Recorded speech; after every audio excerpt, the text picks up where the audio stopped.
How are you? I'm great. How are you? I like it. Good. Motivation. Very cool. Are you sitting in your I'm school in the office? office. I'm in my school office. Yeah, of the Black Okay. Box Theater. Are you just on break or? I'm done. It's 3:34 here. Oh, that's true. Yeah. So we're done Wow. today. Our kids left at 2:55. Oh my gosh. So Annie is settled now. Now, tell me this, Shannon, are you guys officially announcing your next show yet, or is that kind of a big secret? That we keep as a secret.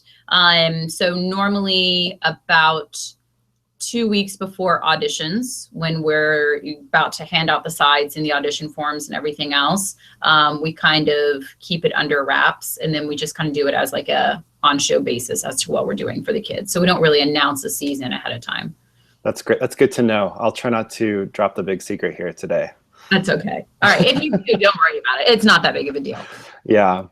Well, it'd be great to talk about. I would just love to get to know a little bit about how you even got started, either in teaching or just even doing theater, kind of some of your roots.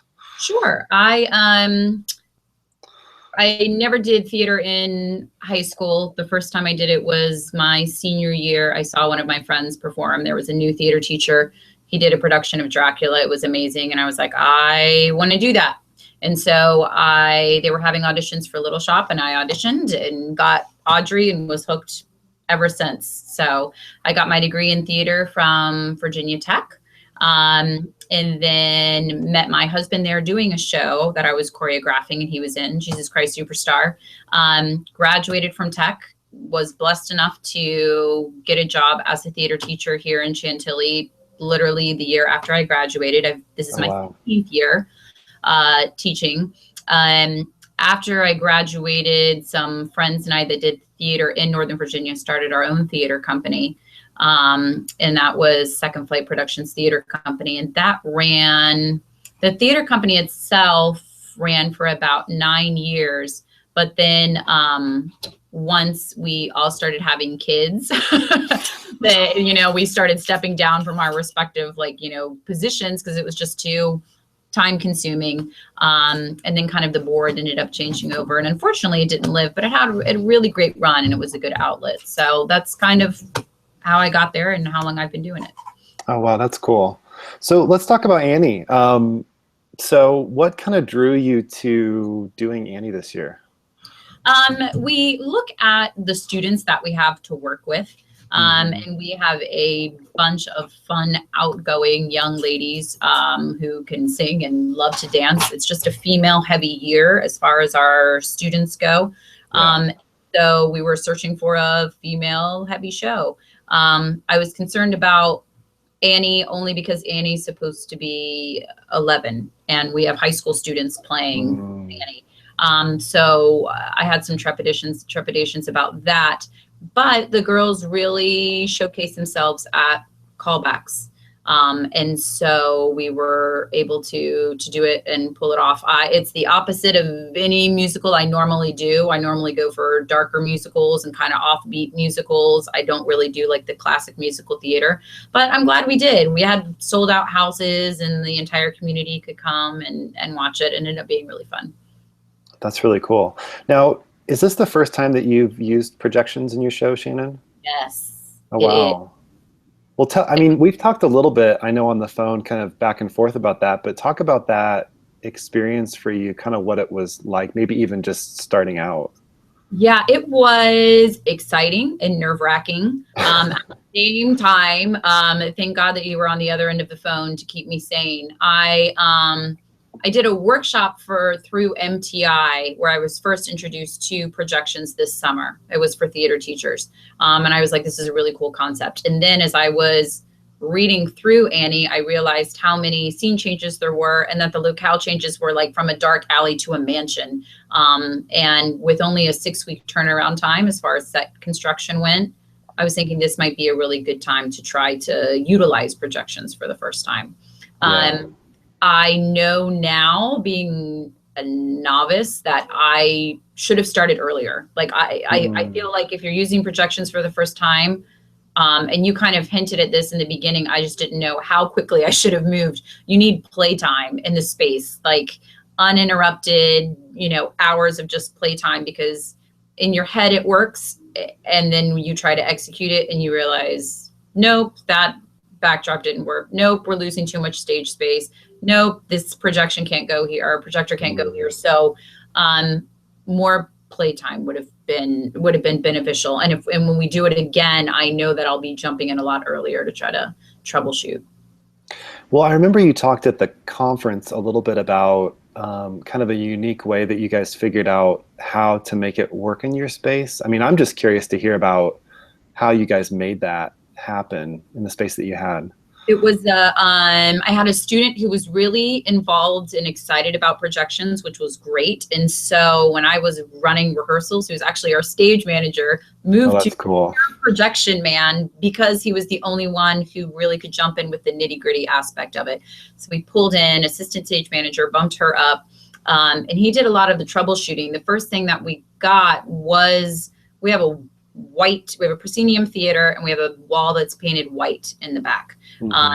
But I was hoping to do rear projection and to project onto a cyc, and fabric cyc. So we ordered it, we hung it, we put the projection on, and it was too transparent. It literally, the material itself resembled almost like a dryer sheet.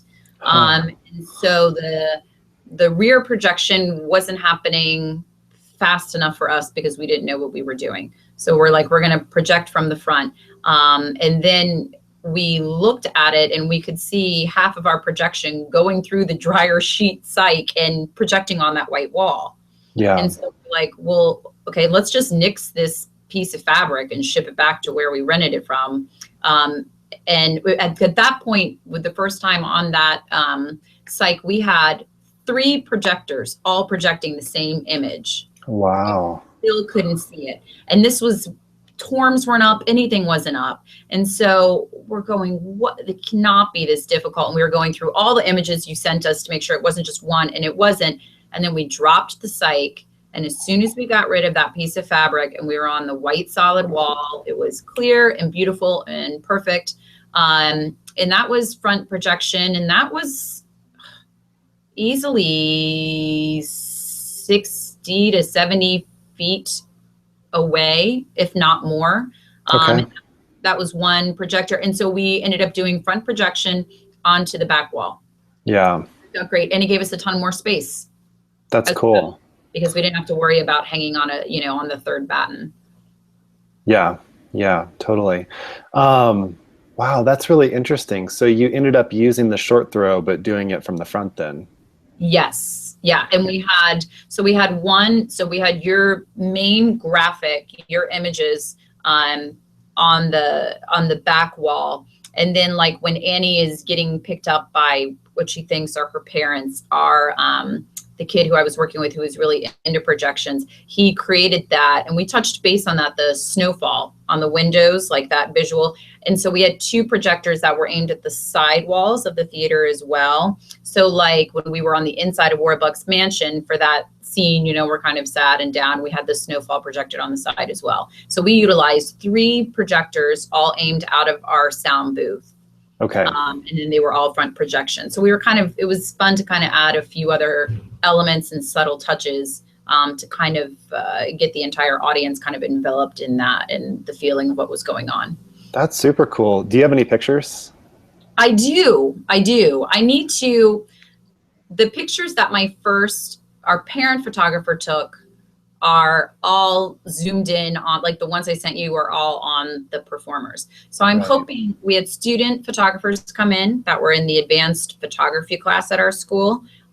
And there was 3 of them and they all took like 300 plus photos. Oh, wow. So I can't imagine that we don't have something that can beautifully showcase what ended up happening on stage with your projections. No, I'm just even curious. I mean, I just love the approach and the way you guys solved that. I mean, I know you said that you would have loved to have had more time, but I mean, that kind of makes me wonder. So when you do it again, are there some things that you're going to kind of start from the get-go this time or try differently to make it? Yes, we need to experience more. We need to experiment more with lighting and its effect on the intensity of the projections. Okay.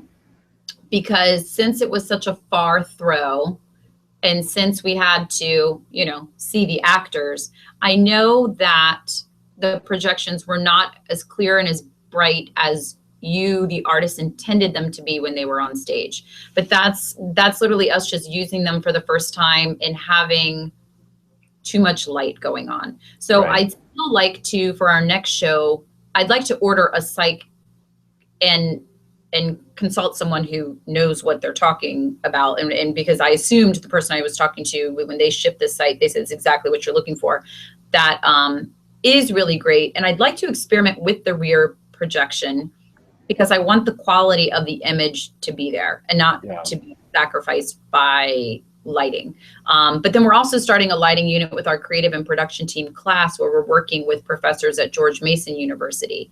And they teach lighting and projection units as well. So we're kind of hoping to have this collaborative effort where they're coming in to do workshops with us, and then they can see the space and might just be more knowledgeable than I am on the topic to go, oh, you just need to do X, Y, Z. And hopefully we can do that for our next run. That's cool. In fact, one thing I want to check on too, Shannon, is that we had a group out in California doing Annie kind of around the same time.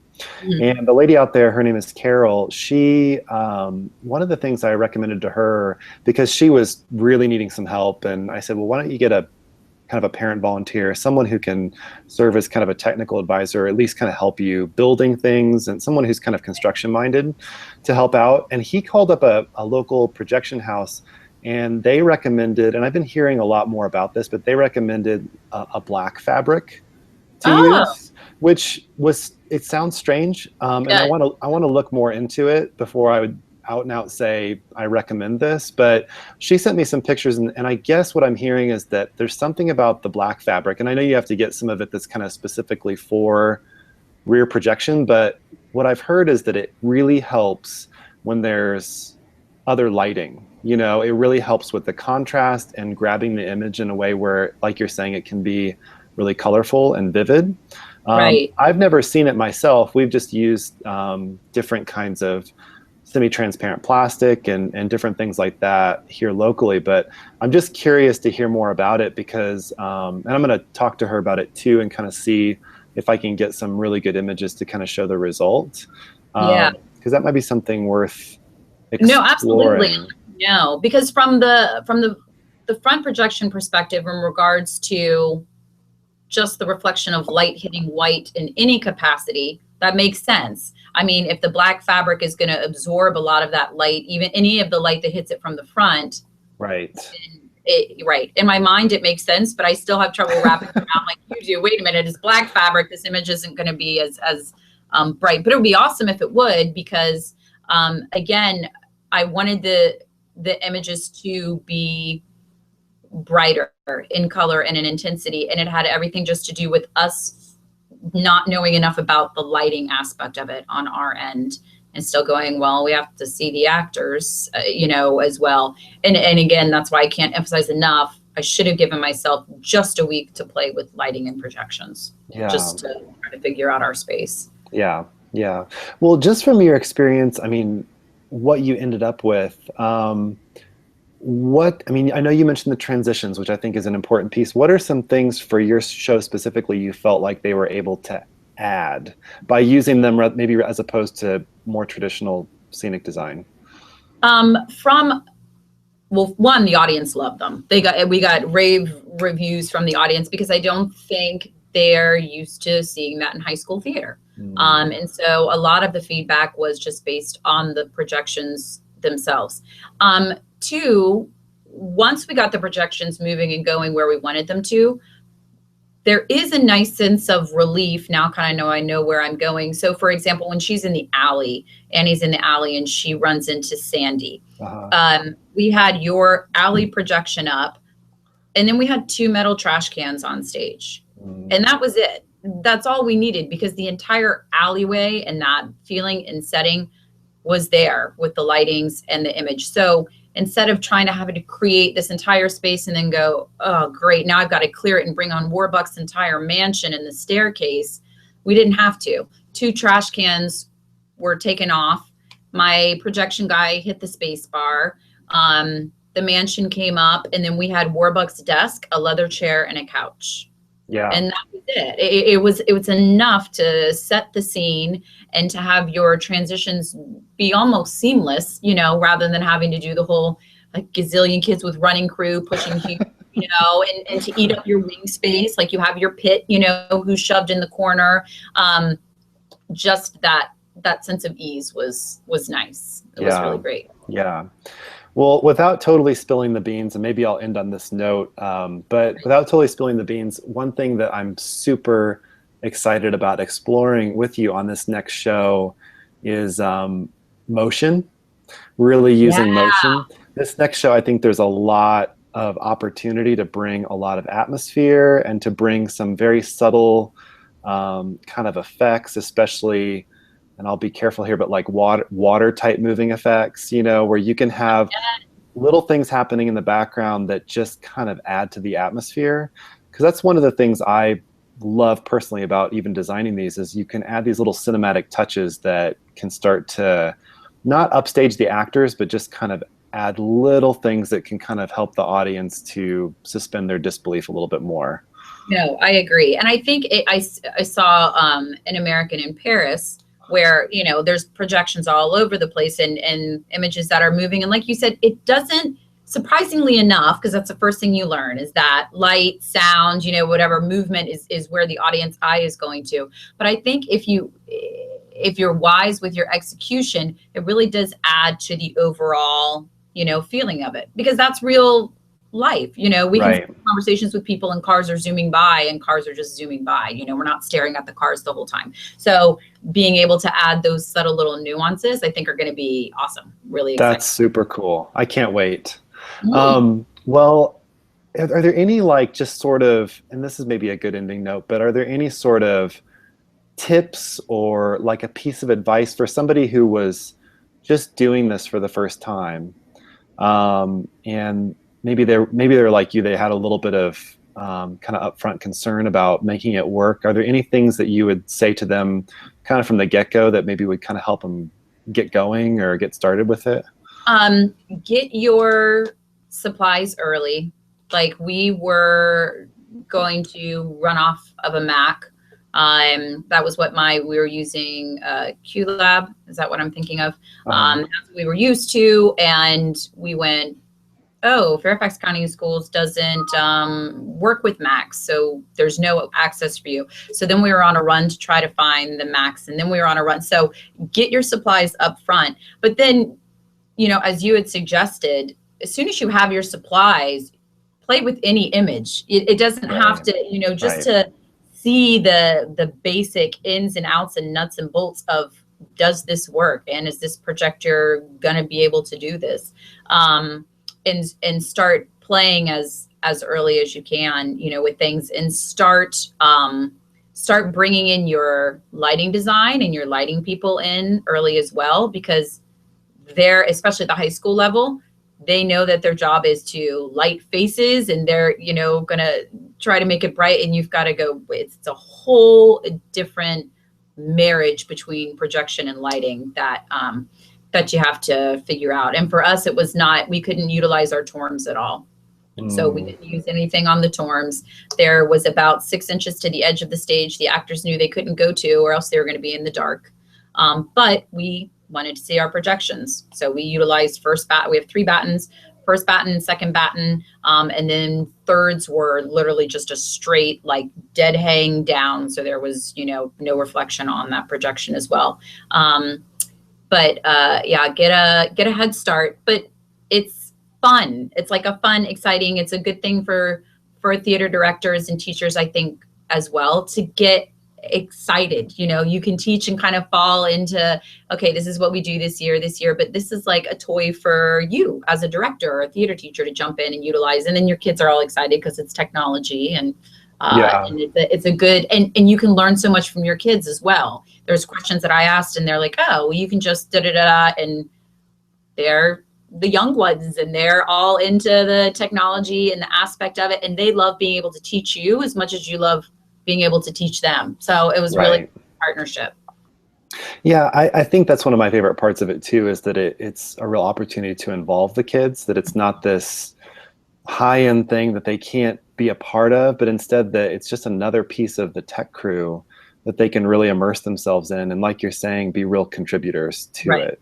And I liked where you had said too, when you had mentioned at the in service with our theater teachers in regards to reaching out to your computer graphic kids, you know, and reach that it doesn't have to be completely unobtainable, you know, that you can have your kids, you know, design some aspects of it or bring something in, even if you just want to start at a really, really basic level of introducing those projections in, or making it a really, I'm looking to do it as a project for my creative and production team class, where they'll design a production and I'll give them a play just so they can kind of, or projection, excuse me, they can experiment with that and actually see what it looks like up on stage.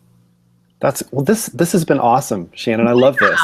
Thanks. No, it's been fantastic. And thank you so much for all of your help and your amazing designs. It was great. Yeah, I can't wait till we start the process again. Yeah, it'll be fantastic. Thank you so much, Mitch. Cool. Hey, take care. Okay, bye bye. All right, bye.